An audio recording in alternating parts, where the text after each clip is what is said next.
Florida has a reputation for being open for business. Theme parks, beaches, nightlife, you name it. 42 million tourists a year. But there are corners of this state that are completely sealed off, and not because someone forgot to unlock the gate. These are the 9 forbidden places in Florida you're not allowed to visit, for a reason. Place 9, Cape Canaveral Space Force Station. Most people know the name Cape Canaveral. Fewer people realize that the famous launch pads along Florida's Space Coast don't belong to NASA. They're on property controlled by the United States Space Force, which makes Cape Canaveral Space Force Station a fully active military installation. And you don't just stroll into military installations. The base occupies thousands of acres of Brevard County coastline and has been the launch point for American rockets since 1950.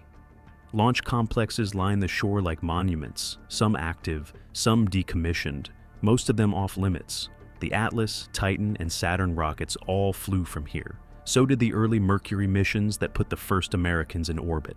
The launch pads where history was made are still there, and you still can't get close to them. The Banana River runs along the western edge of the installation, and the Atlantic Ocean forms its eastern boundary.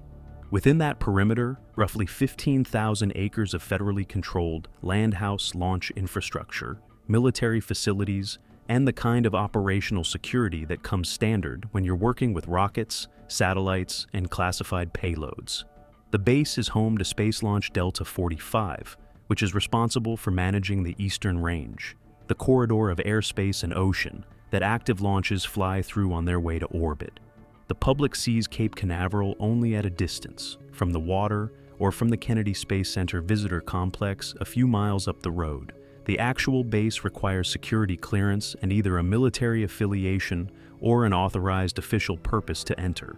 Civilian access without those things doesn't happen. There are historical tours that occasionally offer access to decommissioned launch complexes on special occasions, but routine walk-up visits are not on the table. The fence line is real, the guards are real, and the penalties for ignoring either one are also very real. What's particularly striking about the place is how much history is simply sitting there, inaccessible. Launch Complex 26, where the first American satellite, Explorer 1, was launched in January 1958, still stands on the base.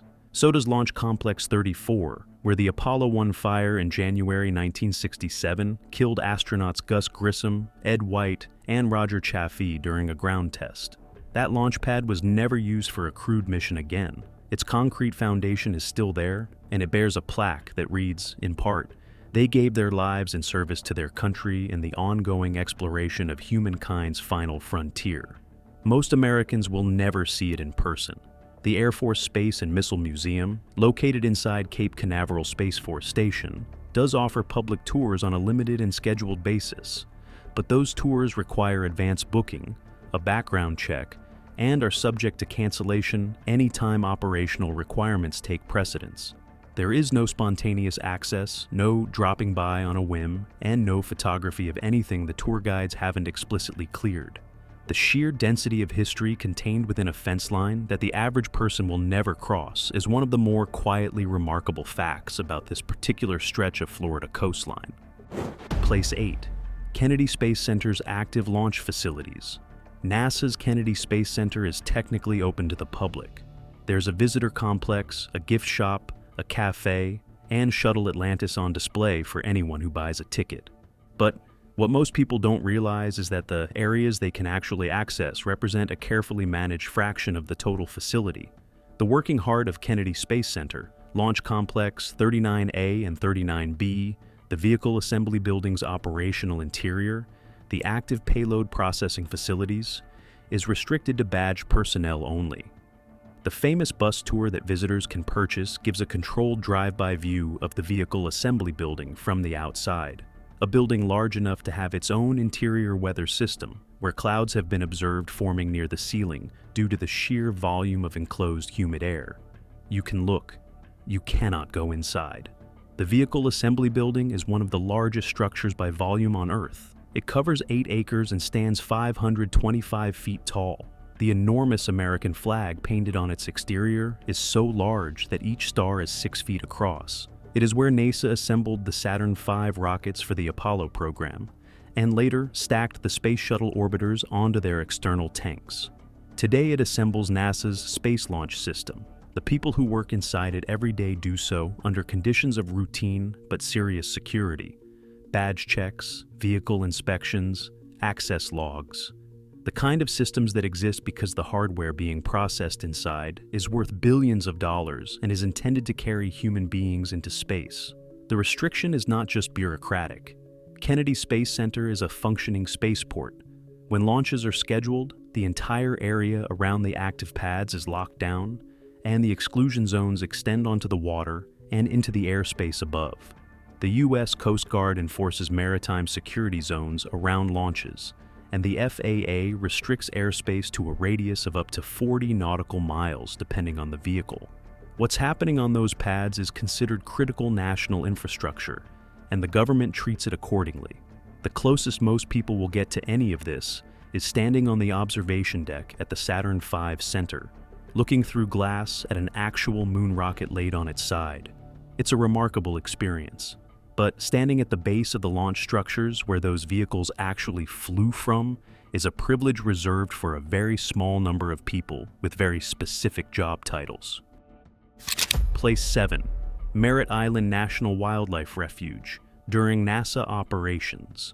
Merritt Island National Wildlife Refuge sounds like one of the most accessible places in this entire list.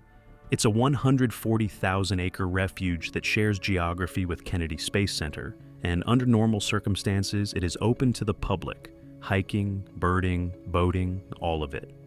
The refuge hosts more than 330 species of birds and is considered one of the top birding destinations in the country. The catch is that phrase, under normal circumstances. By the terms of the agreement between NASA and the U.S. Fish and Wildlife Service, Kennedy Space Center's operational needs take priority. That means NASA can shut down public access to the refuge at any time, with no advance notice required whenever launch operations demand it. In the days immediately before a launch, the roads through the refuge that run near the active facilities are closed to unauthorized vehicles. Playalinda Beach, which sits on the barrier island at the eastern edge of the refuge, is closed entirely during launches. What makes this particularly notable is the scale of what's being closed. Merritt Island NWR is one of the most biodiverse wildlife refuges in the entire National Wildlife Refuge System. It hosts 15 federally listed threatened or endangered species. It has one of the largest populations of the Florida scrub jay, a bird found nowhere else on Earth. The refuge includes manatee observation points, bald eagle nesting territories, and a 45-mile stretch of completely undeveloped Atlantic coastline, an almost impossibly rare thing in modern Florida, which the Fish and Wildlife Service describes as essentially the entire remaining population of the southeastern beach mouse. All of that can be closed with the equivalent of a phone call, if that's what a launch requires. The agreement that created the refuge in 1963 was explicit on this point. The lands and waters of Kennedy Space Center are primarily to serve the space program and secondarily to serve as a wildlife refuge.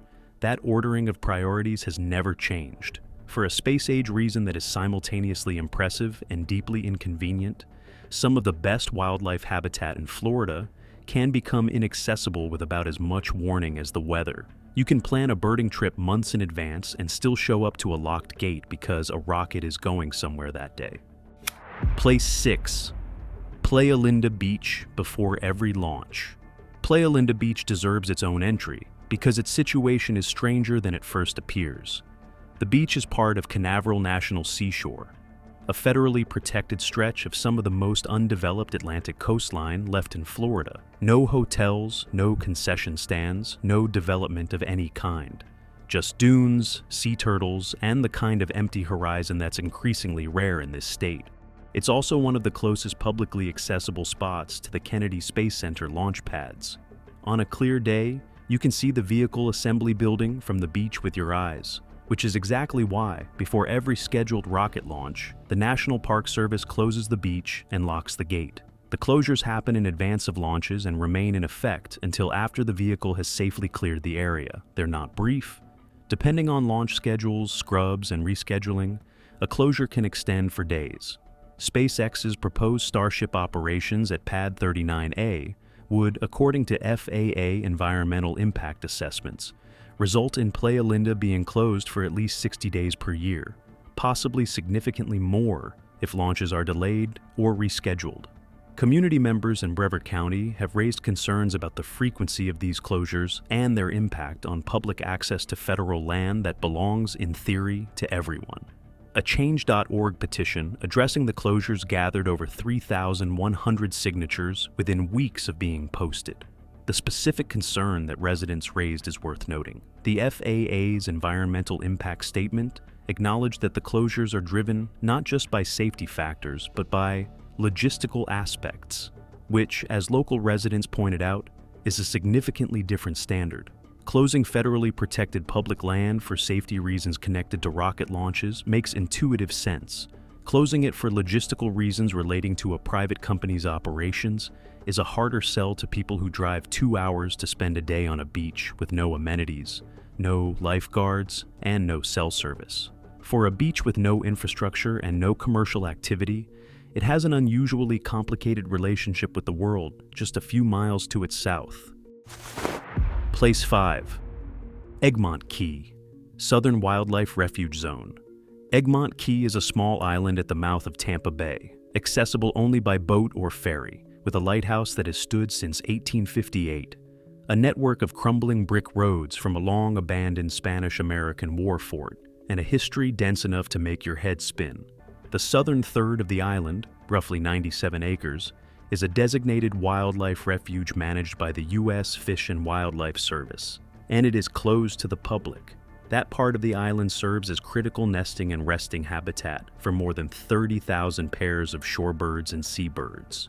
You can walk to the boundary, you cannot cross it. What makes Egmont Key genuinely uncomfortable to stand on is its history. In the late 1850s, at the end of the Third Seminole War, the U.S. Army used this island as a holding area for captured Seminoles. As many as 300 tribal members were imprisoned here, including, it is believed, the well-known chief Billy Bowlegs, while waiting to be forcibly shipped west to Oklahoma and Arkansas.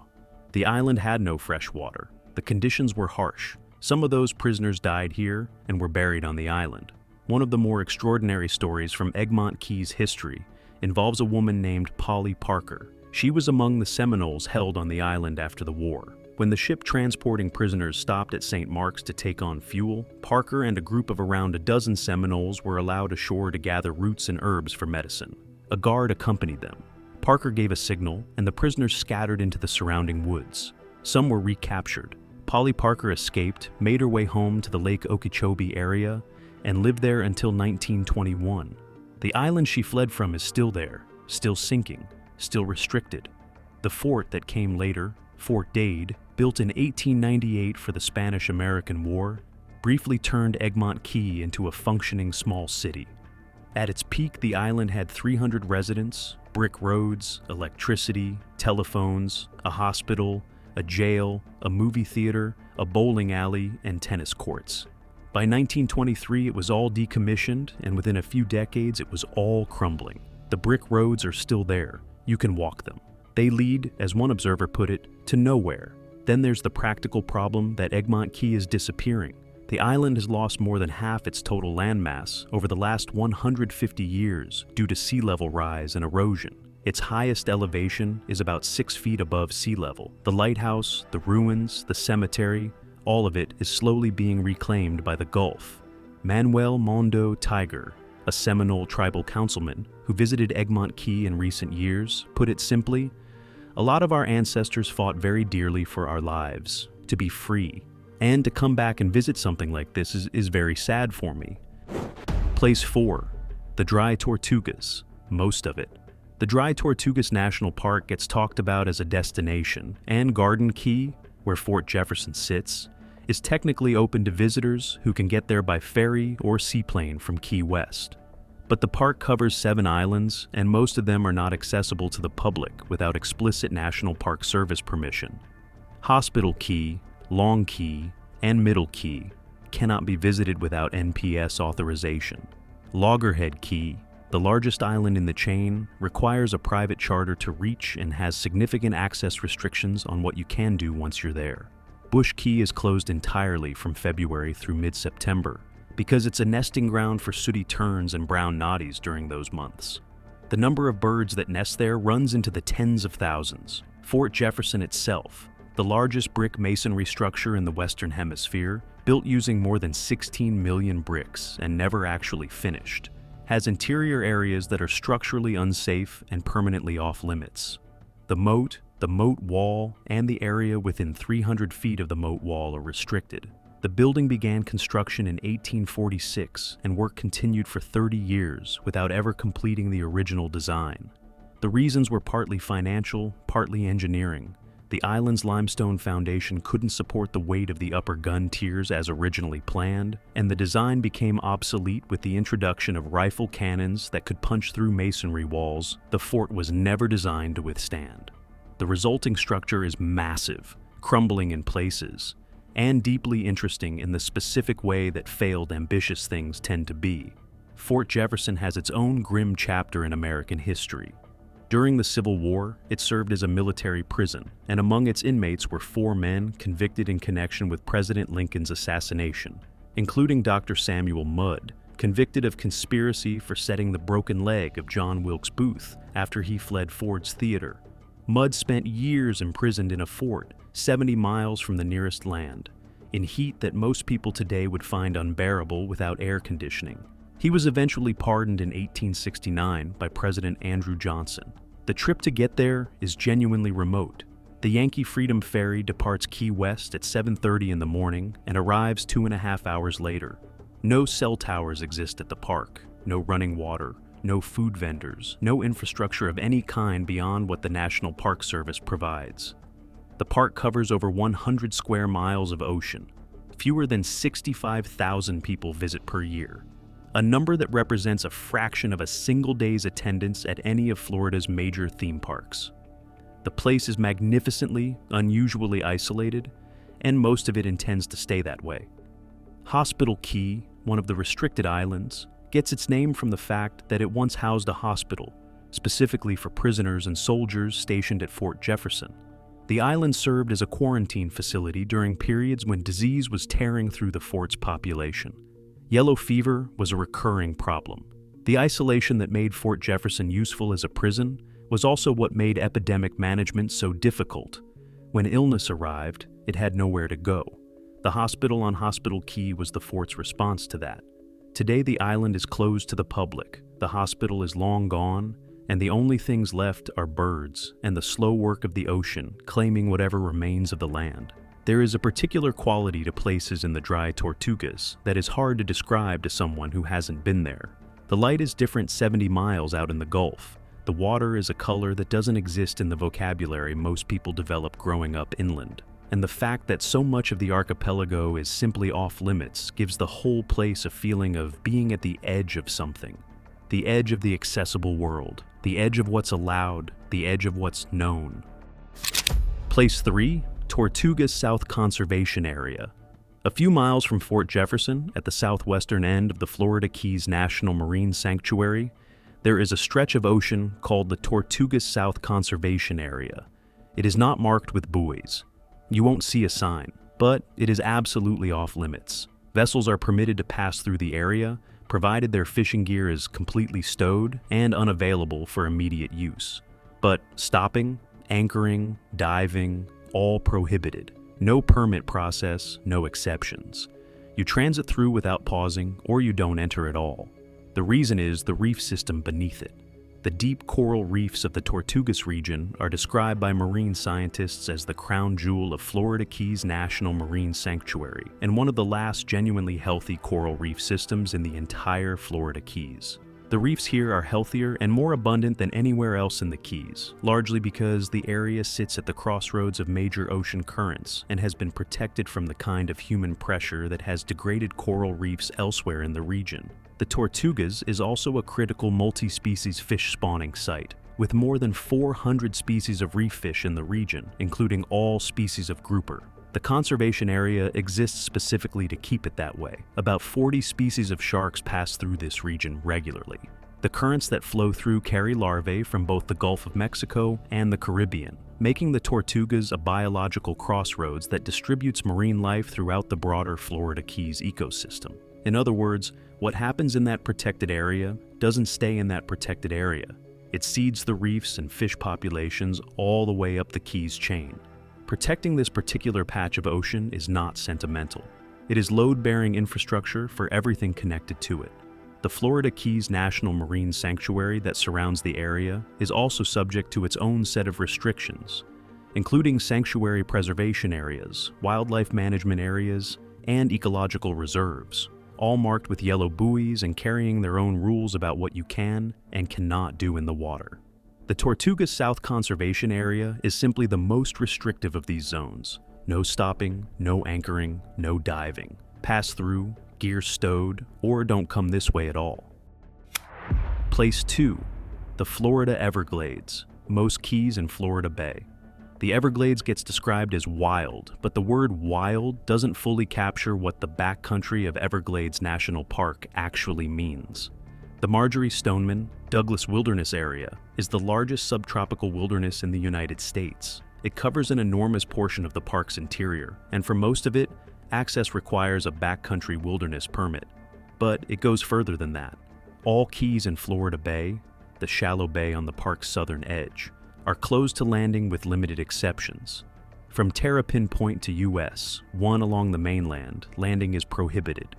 The 99-mile Everglades Wilderness Waterway, which winds through mangrove mazes and tidal rivers connecting Flamingo to Everglades City, is recommended for experienced paddlers only. The National Park Service does not say that lightly. People get lost in the Everglades, and some of them don't come back out. The mangrove channels all look identical. Cell service doesn't exist. And the wildlife, American crocodiles, American alligators, Florida panthers, and Burmese pythons, now well established in the ecosystem, is not decorative. The waterway itself has a segment ominously labeled The Nightmare on navigation charts, a pass that is only navigable by paddlers at high tide. Even experienced backcountry travelers give this place a serious amount of respect. Most paddlers allow at least 8 days to complete the full 99-mile route. The National Park Service provides floating platforms called chickees at designated campsites along the waterway. Elevated wood platforms above the water, accessible only by boat with a portable toilet attached, where you sleep over open water and hope the weather cooperates. The Burmese python situation alone has changed the calculus of the Everglades backcountry in ways that wildlife managers are still trying to fully understand. Pythons, introduced through the exotic pet trade, have been breeding in South Florida since at least the 1990s. The population is estimated in the tens of thousands, possibly much higher. Populations of raccoons, opossums, rabbits, and deer in the backcountry have collapsed significantly in areas where pythons are most prevalent. The species has no natural predators in this ecosystem. It eats everything it can catch, including deer, alligators, and birds. Entering the Everglades backcountry without knowing what you're doing, and in restricted zones without explicit permission from the park, is the kind of decision that tends to have consequences. The Florida panther adds another layer. The panther is one of the most endangered large mammals in North America, with fewer than 200 individuals believed to survive in the wild, almost entirely in South Florida, which means almost entirely in and around the Everglades. The cats are rarely seen, primarily nocturnal, and have a documented range that overlaps with backcountry areas of the park. Encounters between humans and Florida panthers are uncommon, but they happen, and wildlife managers take them seriously. The Florida Fish and Wildlife Conservation Commission advises anyone who encounters a panther to stand their ground, make themselves appear large, and never run. That's perfectly reasonable advice. It's also the kind of advice that takes on a different texture when you're alone on a chicky platform at 3 in the morning, somewhere in the mangroves with no cell signal and no way out until sunrise. Place 1. The active core of Kennedy Space Center. Launch Complex 39. This one is worth coming back to separately because Launch Complex 39 occupies a specific and genuinely strange place in American history. Pad 39? A is where the Saturn V rockets launched the Apollo missions to the moon. 12 human beings walked on the lunar surface because of what happened on that launch pad. Later, it served as the primary launch site for the Space Shuttle program. Today it is leased and operated by SpaceX, and it continues to send rockets into orbit on a regular basis. You cannot stand on that pad. You cannot stand anywhere near it. The security perimeter around active launch facilities at Kennedy Space Center extends well beyond the physical structure of the pad itself. And during operations, it expands further.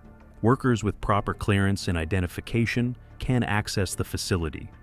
The visiting public cannot, under any circumstances, regardless of how compelling their case might be. There is something quietly disorienting about that.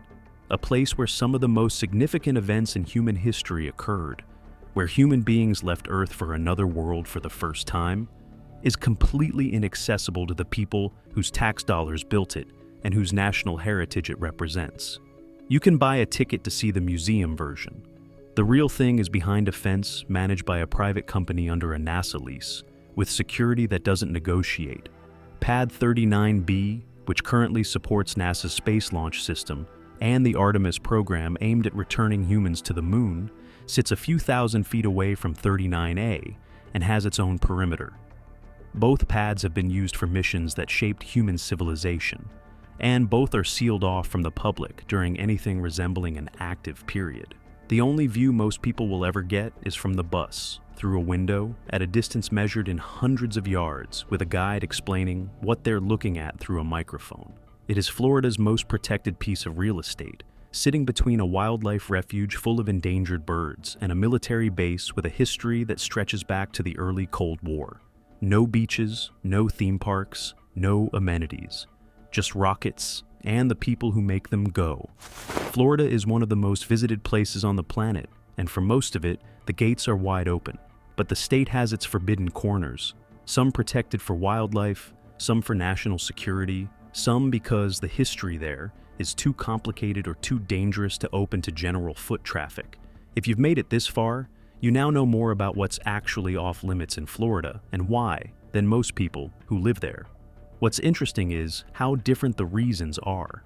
The Space Coast restrictions exist because the United States is still actively launching rockets into orbit and can't have civilians wandering around a functioning spaceport.